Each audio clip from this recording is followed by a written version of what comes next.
So we're getting more devastating news for Texans wide receiver Tank Dell.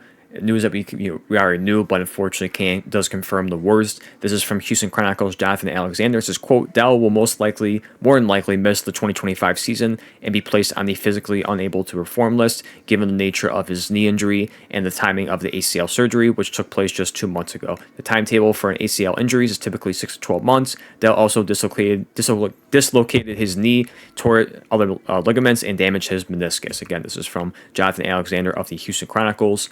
You saw on the screen right now for the quote. And it's very unfortunate. I do worry about, not just for 2025, that it looks like a wash, but his career in general. I mean, he is a very light wide receiver. You look at 5'8", 165, that was a concern. And that's why he fell in the draft. I mean, if he was a little bit bigger, he would have gone much earlier, much earlier, because he is a fantastic player when he did at Houston. He had his final 2 years in 21, 22, back-to-back 1,300-plus receiving yards, and the touchdowns were phenomenal. His final year there, 17 touchdowns. The year prior, 12 touchdowns, 32 in his career. And overall in 3 seasons with Houston.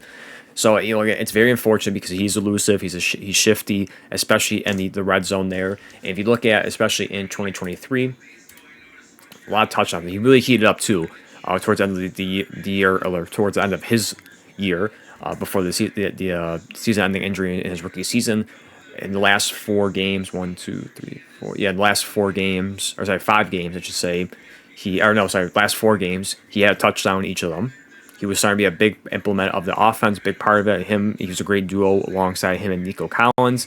It did taper off in 2024 here. He did play 16 games, so a little bit more compared to his rookie season, but only had 3 touchdowns. I mean, look at the first one came in week 6.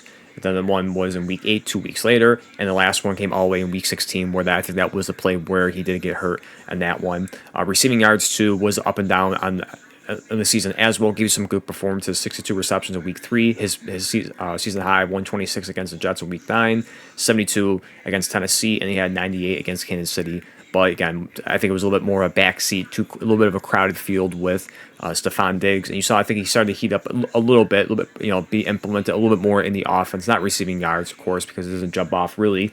But I think overall, what hurt him was just Stephon Diggs being there. Again, I think it was a little bit of a crowded room.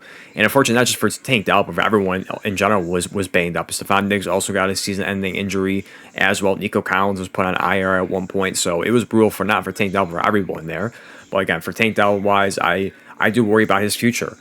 These are 2 brutal season-ending injuries that he's had in back-to-back years on top of the incident in the offseason, in between those seasons. He has had a horrible luck, and I feel bad for him. And it sucks because he's such a fantastic player to watch. He's fun, he's exciting, he's electrifying when he has the ball in his hands. And I thought that was a great duo with him and C.J. Stroud, along with the great rapport that they have between him and Stroud and Nico Collins. I thought that'd been a great duo for wide receivers there. A little bit underrated, not appreciated as much, but again, unfortunately, it's Tank Dell is gonna be out in 2025. And that sucks. It's really brutal to see that. It's unfortunate because he is fun, and I think he's a great help to C.H. Stroud in his what he did in his rookie season, and in some parts in his sophomore year as well, as they're both in the same draft class.